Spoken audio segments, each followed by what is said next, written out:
কার জন্য তুলে ধরেছে? যে বুবু যান আপনি ভারত চইলা যান।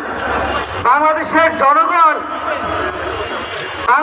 জনগণ এই বুবু জানকে আর বাংলার জমিনে দেখতে চায় না। 15 বছর এই বুবু জান তিলে তিলে বাংলার জনগণকে মেরেছে।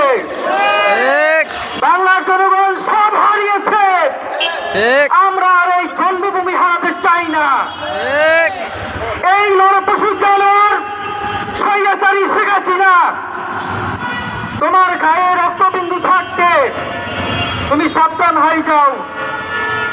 বাংলাদেশের মানুষ সব হারিয়েছে, আমরা এই জন্মভূমি হারাতে চাই না। এখন আমরা এই জন্মভূমি রক্ষার জন্য আমরা রুখে দাঁড়িয়েছি। এই 15 বছরে আপনি এই দেশের জাতিকে যা দিয়েছেন, এই জাতি কখনো ভুলতে পারবে না।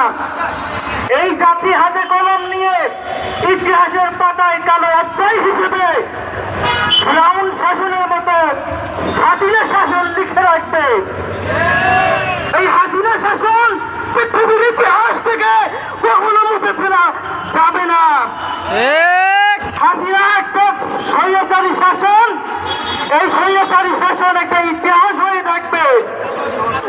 আমি আমার সংগ্রামী সহযোগিতা ভাই বোনদেরকে বলবো, সময় থাকতেন হাতে কলম নিয়ে এমন ইতিহাস লিখে ফেলবেন এই বাংলাদেশের মানচিত্র থেকে, যেন ইতিহাস কখনো মুছে ফেলা না যায়। অর্থাৎ বাংলাদেশের মানুষ সব হারিয়েছে, এখন এই জন্মভূমি হারাতে চায় না। কাজেই এই হাসিনা বুবু যান, আপনি ভারত চলে যান। এদেশের মানুষ সব হারিয়েছে, ইসলাম হারিয়েছে, শিক্ষা হারিয়েছে, সংস্কৃতি হারিয়েছে, ধর্ম হারিয়েছে, মানুষের বিবেক হারিয়েছে। আমরা আর কিছু হারাতে চাই না। এদেশের জনগণ রুখে দাঁড়িয়েছে। আপনি যে ভারত চলে যাবেন, এই ভারত চলে যাওয়ার জন্য আপনি সময় পাবেন না। কারণ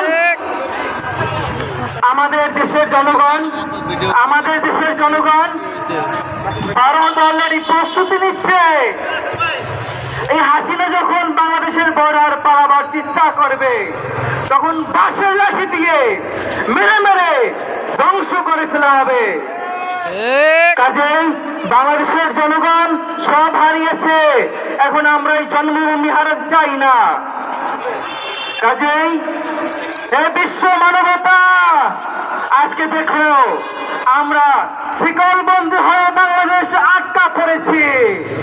বিশ্ব মানবতা, আজকে যদি আমাদেরকে রক্ষা না করো, আমরা এই শিকলবন্দি বাংলাদেশ কোথায় গিয়ে দাঁড়াবো?